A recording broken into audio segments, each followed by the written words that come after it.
सावित्री ने राजा द्युमत्सेन के पुत्र सत्यवान को वर के रूप में चुना। राजा द्युमत्सेन का राजपाट छिन चुका था और वह वन में रहने लगे थे। आखिरकार सावित्री का सत्यवान से विवाह हो गया और वह अपने पति और सास ससुर के साथ रहने वन चली गई। एक दिन सत्यवान जब जंगल में लकड़ी काट रहा था, तभी उसकी मृत्यु हो गई और यमराज उसके प्राण लेकर जाने लगे। यमराज जब सत्यवान के प्राण लेकर जा रहे थे, तब सावित्री भी उनके पीछे आ गई। यमराज के लाख समझाने पर भी सावित्री मुड़कर वापस नहीं गई। उनकी ये निष्ठा देखकर यमराज प्रसन्न हो गए और उन्होंने सावित्री से 3 वरदान मांगने को कहा।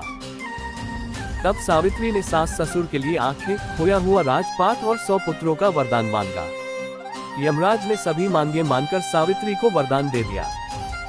ये तीनों वरदान देकर जब यमराज सत्यवान के प्राण लेकर चलने लगे तो सावित्री फिर उनके पीछे आने लगे। इस बार यमराज नाराज हो गए। तब सावित्री ने यमराज से कहा, आपने मुझे 100 पुत्रों का वरदान दिया है और मेरे पति के प्राण आप लेकर जा रहे हैं। बिना पति के यह वरदान भला कैसे सफल होगा। सावित्री की इस चतुराई से यमराज प्रसन्न हो उठे। उन्होंने तुरंत सत्यवान के प्राण मुक्त कर दिए। इसके बाद सावित्री सत्यवान को लेकर वट के नीचे चली गई और सत्यवान जीवित हो उठे।